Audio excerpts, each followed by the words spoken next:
ಲೈಫ್ನಲ್ಲಿ ಎಷ್ಟೋ ಸಿಚುವೇಶನ್ಸಲ್ಲಿ ನಾವು ಮನಸ್ಸಿನ ಮಾತು ಕೇಳಬೇಕಾ ಅಥವಾ ಬುದ್ಧಿ ಮಾತು ಕೇಳಬೇಕಾ ಅನ್ನೋ ಒಂದು ಕನ್ಫ್ಯೂಷನ್ಗೆ ಬಂದಿರ್ತೀವಿ. ಆ ಸಿಚುವೇಶನ್ಗೆ ಮನಸ್ಸಿನ ಮಾತು ಕೇಳಿ ತಪ್ಪು ನಡೆದೋಗಿದ್ರೆ ಅಯ್ಯೋ ಬುದ್ಧಿ ಮಾತು ಕೇಳಬೇಕಿತ್ತಲ್ವಾ ಅಂತ ಅನಿಸಿರುತ್ತೆ, ರಿಗ್ರೆಟ್ ಅನಿಸಿರುತ್ತೆ. ಅದೇ ನಾವು ಬುದ್ಧಿ ಮಾತು ಕೇಳಿ ತಪ್ಪಾಗೋಗಿದ್ರೆ ಮನಸ್ಸಿನ ಮಾತು ಕೇಳಬೇಕಿತ್ತಲ್ವಾ ಅಂತಲೂ ಅನಿಸಿರುತ್ತೆ.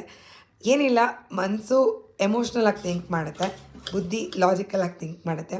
ಇದಕ್ಕೆ ಸೊಲ್ಯೂಷನ್ ಅಂತಂದರೆ ಏನೂ ಇಲ್ಲ, ಎರಡನ್ನೂ ಈಕ್ವಲಾಗಿ ಬ್ಯಾಲೆನ್ಸ್ ಮಾಡ್ತಾ ಹೋಗೋದು. ಎರಡನ್ನೂ ಒಂದು ಕನ್ಕ್ಲೂಷನ್ಗೆ ತಂದ್ಕೊಂಬರೋದು ನಮ್ಮ ಮನಸ್ಸಲ್ಲಿರುತ್ತೆ, ನಮ್ಮ ಮೈಂಡಲ್ಲಿರುತ್ತೆ. ಎರಡನ್ನೂ ಈಕ್ವಲಾಗಿ ವರ್ಕ್ ಆಗ್ತಾ ಹೋಗಬೇಕು. ಆ್ಯಂಡ್ ಇವತ್ತಿನ ತಿಂಡಿಗೆ ನಾನು ಡೈರೆಕ್ಟಾಗೆ ಒಂದು ಲಂಚ್ ಮೀಲ್ನ ಪ್ರಿಪೇರ್ ಮಾಡ್ಕೊತಾ ಇದ್ದೀನಿ. ಮಿಲೆಟ್ ಪ್ರಿಪೇರ್ ಮಾಡ್ಕೊಂಡಿದ್ದೀನಿ, ಅದರ ಜೊತೆಗೆ ಎಲೆಕೋಸು, ಹೀರೆಕಾಯಿ, ತೊಗರಿಬೇಳೆ ಹಾಕಿ ಬಸ್ಸಾರನ್ನ ಪ್ರಿಪೇರ್ ಮಾಡಿದ್ದೀನಿ. ತುಪ್ಪ ಎಲ್ಲ ಹಾಕ್ಕೊಂಡು ಪ್ಯಾಕ್ ಮಾಡ್ಕೊಂಡು ಹೋಗಿ ಮಧ್ಯಾಹ್ನ ತಿಂದಾಗ ಎಷ್ಟು ಚೆನ್ನಾಗಿತ್ತು ಆ್ಯಂಡ್ ಫಿಲ್ಲಿಂಗ್ ಆಗಿತ್ತು ಅಂತ ಅನಿಸ್ತು. ಇದಾಗಿತ್ತು ನನ್ನ ಸಣ್ಣ morning routine. Long video share ಮಾಡಿದ್ದೀನಿ, ಚೆಕ್ಔಟ್ ಮಾಡಿ.